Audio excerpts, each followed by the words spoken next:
ಯಾದಗಿರಿಯವರ police ದೌರ್ಜನ್ಯ, ಅವನ ಗೂಂಡಾ ಪಡೆ ಏನಿದೆ ಅವ್ರು ನಡೆಸಿದಂಥ ದೌರ್ಜನ್ಯವನ್ನು ಖಂಡನೆ ಮಾಡಿ ಆ ಕುಟುಂಬಕ್ಕೆ ನ್ಯಾಯ ಸಿಗಬೇಕು, ಮತ್ತೆ ಅವರಿಗೆ ರಕ್ಷಣೆಯನ್ನು ಒದಗಿಸಬೇಕಂತೇಳಿ ಇವತ್ತು ಹೋರಾಟವನ್ನು ಮಾಡ್ತಾ ಇದ್ದೀವಿ. ಈ ಒಂದು ಹೋರಾಟದಲ್ಲಿ ಎಲ್ಲ ಮುಖಂಡರುಗಳು, ನಾಯಕರುಗಳು ಎಲ್ಲರೂ ಕೂಡ ಕೂಲಂಕುಷವಾಗಿ ಮಾತಾಡಿದ್ದಾರೆ. ಇವತ್ತು ಈ ಒಂದು ಸುದ್ದಿಯನ್ನು ಇಡೀ ರಾಜ್ಯಾದ್ಯಂತ ಸುದ್ದಿಯಾಗೋ ರೀತಿಯಲ್ಲಿ ಮಾಡಿದ್ದಾರೆ. ಇವತ್ತು ಈಗ ನೀವೆಲ್ಲರೂ ಕೂಡ ಈ ಒಂದು ಹೋರಾಟದಲ್ಲಿ ಬಹಳ ಶಿಸ್ತಿನಿಂದ ಬಂದು ಈ ಒಂದು ಹೋರಾಟವನ್ನು ಯಶಸ್ವಿಗೊಳಿಸಿದ್ದೀರಾ. ಈ ಒಂದು ಹೋರಾಟದ ಮನವಿಯನ್ನು ಸ್ವೀಕರಿಸೋದಕ್ಕೆ ಜಿಲ್ಲಾಧಿಕಾರಿಗಳು ಬರಬೇಕಾಗಿತ್ತು. ಅವರಿಗೆ ಕಂದಾಯ ಸಚಿವರ ಒಂದು ಅಧ್ಯಕ್ಷತೆಯಲ್ಲಿ ಸಭೆ ಇರೋದ್ರಿಂದ ನಮ್ಮ ಪೊಲೀಸ್ನವರು ಹೇಳಿದ್ದಾರೆ, ಅವರು ಅಲ್ಲಿ ಸಭೆಗೆ ಹೋಗಿದ್ದಾರೆ. ತಹಶೀಲ್ದಾರ್ ಅಂತ ಸ್ವೀಕರಿಸೋಕೆ ಬಂದಿದ್ದಾರೆ. ಅವರಿಗೆ ನಾನು ಮೊದಲಿಗೆ ಸ್ವಾಗತವನ್ನು ಬಯಸ್ತೇನೆ. ಏನೇ ಈ ಒಂದು ಮನವಿಯನ್ನ ನಾವು ಯಾರ್ಯಾರಿಗೆ ಅಡ್ರೆಸ್ ಮಾಡಿದ್ದೀವಿ, ಮಾನ್ಯ ಗೃಹ ಸಚಿವರಾಗಿರ್ಬೋದು, ಪೊಲೀಸ್ ಕಮಿಷನರ್ ಅವರಾಗಿರ್ಬೋದು, ಮತ್ತೆ ಜಿಲ್ಲಾಧಿಕಾರಿಗಳಿಗಾಗಿರ್ಬೋದು, ಕೂಡಲೇ ಇದನ್ನು ರವಾನೆ ಮಾಡಿ ಅವರೊಂದಿಗೆ ಚರ್ಚೆ ಮಾಡಿ ಇದೊಂದು ವಿಶೇಷ ಸಭೆಯನ್ನ ನಮ್ಮ ದಲಿತ ಮುಖಂಡರು ಮತ್ತೆ ನಮ್ಮ ಪದಾಧಿಕಾರಿಗಳ ಸಭೆಯನ್ನ ಕರೆದು ಆ ಒಂದು ಕುಟುಂಬಕ್ಕೆ ನ್ಯಾಯ ನೀಡುವ ರೀತಿಯಲ್ಲಿ ಜಿಲ್ಲಾಧಿಕಾರಿಗಳು ಚತುರು ಇದನ್ನ ಆಯೋಜನೆ ಮಾಡೋ ಜವಾಬ್ದಾರಿ ನಿಮ್ದು ಅಂತೇಳಿ ನಾವು ಮನವಿಯನ್ನು ನಿಮಗೆ ಕೊಡ್ತಾ ಇದ್ದೇವೆ. ತಾವು ಮನವಿಯನ್ನು ಸ್ವೀಕರಿಸಿ ಕೂಡಲೇ ಇದೊಂದು, ಯಾಕಂತಂದ್ರೆ ಈಗಾಗಲೇ ಅವರ ಕುಟುಂಬ ಬಹಳ ಒಂದು ಅತಂತ್ರದಲ್ಲಿದೆ. ಅವರು ಓಡಾಡೋದಕ್ಕೆ ಕೂಡ ಭಯಭೀತರಾಗಿದ್ದಾರೆ. ಈಗಾಗಲೇ ಆ ಜಮೀನಿನ ಒಳಗಡೆ ತನ್ನ ಗೂಂಡಾ ಪಡೆ ಬೀಗ ಕೊಂಡು ಕೂತಿದ್ದಾನೆ ಆ ಜಮೀನ್ ಇನ್ಸ್ಪೆಕ್ಟರ್. ಇದರ ಬಗ್ಗೆ ತಾವು ಈ ಕೂಡಲೇ ಇದು ತುರ್ತು ತಾವು ಜಿಲ್ಲಾಧಿಕಾರಿಗಳು ಗಮನಕ್ಕೆ ತರಬೇಕಿದು. ಇಲ್ಲಾಂತಂದ್ರೆ ನಾವು ಜಿಲ್ಲಾಧಿಕಾರಿ ಕಚೇರಿ ಮುಂದೆ ಅನಿರ್ದಿಷ್ಟ ಧರಣಿಯನ್ನು ನಾವು ಮಾಡಬೇಕಾಗ್ತೈತೆ ಅಂತೇಳಿ ನಾನು ಎಚ್ಚರಿಸ್ತಾ ಕೊಟ್ಟಿದ್ದೀರಿ. ಮಾನ್ಯ ಜಿಲ್ಲಾಧಿಕಾರಿಗಳು, ಕಂದಾಯ ಸಚಿವರ ಮತ್ತು ಕರ್ನಾಟಕದ ಎಲ್ಲ ಜಿಲ್ಲಾಧಿಕಾರಿಗಳಿಗೆ ಇಂದು ಸಭೆ ನೀಡಿದ್ದು ಸಭೆಯಲ್ಲಿ ಸಾಬರು ಭಾಗವಹಿಸಿದ್ದಾರೆ. ಅವರ ಪರವಾಗಿ ನಾನು ಬಂದಿದ್ದೇನೆ. ಬೆಂಗಳೂರು ಜಿಲ್ಲೆಯ ದಕ್ಷಿಣ ತಾಲೂಕಿನ ಬೇಗೂರು ಹೋಬಳಿಯ ಹೊಂಗಸಂದ್ರದಲ್ಲಿ 43/2 ಹಳೆ ನಂಬರು, ಹೊಸ ನಂಬರ್ 43 ಯಲ್ಲಪ್ಪ ಕುಟುಂಬಕ್ಕೆ ಸೇರಿದಂಥ ಮಂಜೂರಾದ 6 ಎಕರೆಯಲ್ಲಿ ಎರಡನೇ ಸಂತಾನದ ಚಿಕ್ಕಮುನಿಯಪ್ಪನವರಿಗೆ 2 ಎಕರೆ ಜಮೀನು ಬಗ್ಗೆ ಈಗಾಗಲೇ 2460/2012ರಲ್ಲಿ ಪ್ರಕರಣ ದಾಖಲಾಗಿದ್ದು ತಡೆಯಾದ್ಯಂತ ವಿಷಯ ಇಲ್ಲಿ ಕಂದಾಯ ವಿಷಯ ಬಂದಂಥ ವಿಷಯ ನಾನು ಇಲ್ಲಿ ಪರಿಗಣಿಸಿದ್ದೇನೆ. ಜೊತೆಗೆ ಅಲ್ಲಿರುವಂಥ ಕುಟುಂಬಕ್ಕೆ ಒಂದು ದೌರ್ಜನ್ಯ ಅಂತ ವಿಷಯ ಹೇಳಿದರೆ ಅದು ಪೊಲೀಸ್ ವಿಷಯ ಬರುತ್ತೆ.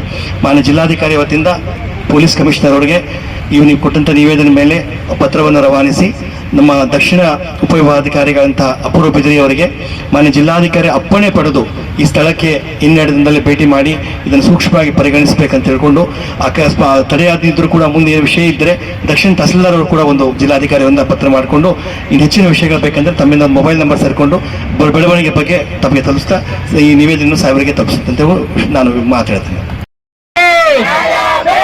ಬಂಧಿಸಿ ಬಂಧಿಸಿ ಬಂಧಿಸಿ ಬಂಧಿಸಿ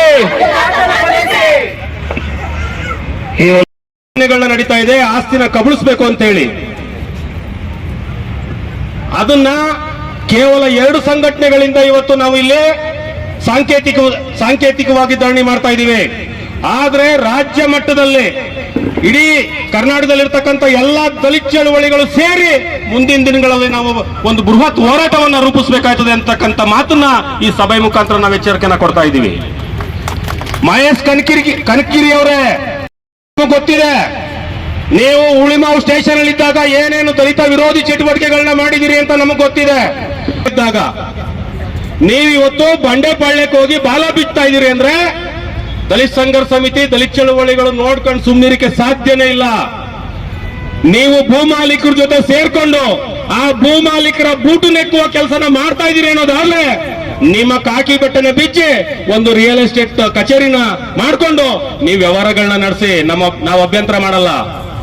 ಆದ್ರೆ ಪವಿತ್ರವಾದಂತ ಕಾಕಿ ಬಟ್ಟೆನ ಹಾಕೊಂಡು ನೀವು ಸರ್ಕಾರದ ಅನ್ನ ತಿನ್ಕೊಂಡು ನಮ್ಮೆಲ್ಲ ತೆರಿಗೆನಲ್ಲಿ ನೀವು ಸಂಬಳನ ತಗೊಂತಾ ಇದ್ದೀರಿ.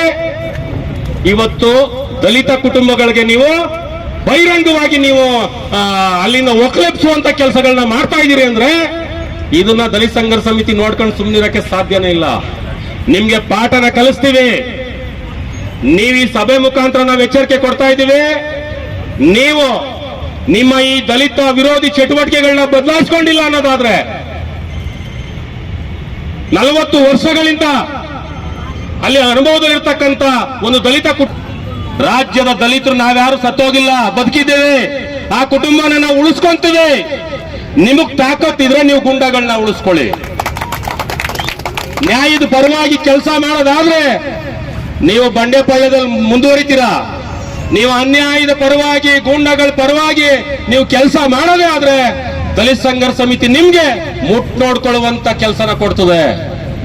ನೀವು ಎಚ್ಚರಿಕೆಯಿಂದ ಇರಿ. ಆ ಏನು ನಮ್ಮ ರವಿ ಮತ್ತೆ ಕುಟುಂಬ ಇದೆ, ಆ ಕುಟುಂಬಕ್ಕೆ ರಕ್ಷಣೆ ಕೊಡಬೇಕು. ಆ ಕುಟುಂಬ ಎಲ್ಲೋದ್ರೂ ನೀವು ಪೊಲೀಸ್ನ ಬಿಟ್ಟು ಫಾಲೋ ಮಾಡಿಸುವಂತದ್ದು, ಗೂಂಡಗಳನ್ನ ಬಿಟ್ಟು ಫಾಲೋ ಮಾಡಿಸುವಂತದ್ದು, ಎದುರಿಸುವಂತದ್ದು, ಬೆದರಿಸುವಂತದ್ದು ಮಾಡೋದಾದ್ರೆ ಇಲ್ಲಿ ಬಾಬಾ ಸಾಹೇಬ್ರ ಸಂವಿಧಾನ ಇನ್ನೂ ಜೀವಂತವಾಗಿದೆ. ಜೀವಂತವಾಗಿ ಉಳಿಸ್ಕೊಂತೀವಿ ನಾವು. ಬಾಬಾ ಸಾಹೇಬ್ರ ಸಂವಿಧಾನದ ಅಡಿಯಲ್ಲಿ ನಿಮ್ಗೆ ಏನ್ ಕೆಲಸ ಕೊಡಬೇಕು ನಾವು ಕೊಡ್ತೀವಿ ಅಂತಕ್ಕಂಥ ಎಚ್ಚರಿಕೆನ ಹೇಳ್ತಾ ಈ ಸಭೆಯಲ್ಲಿ ಒಂದೆರಡು ವಿಚಾರಗಳನ್ನ ತಮ್ಮೊಟ್ಟಿಗೆ ಹಂಚಿಕೊಳ್ಳಕ್ಕೆ ಅವಕಾಶ ಕೊಟ್ಟಂತ ತಮ್ಮೆಲ್ಲರಿಗೂ ವಂದಿಸಿ ನನ್ನ ಮಾತುಗಳನ್ನ ಮುಗಿಸ್ತೀನಿ. ಜೈ ಭೀಮ್, ಜೈ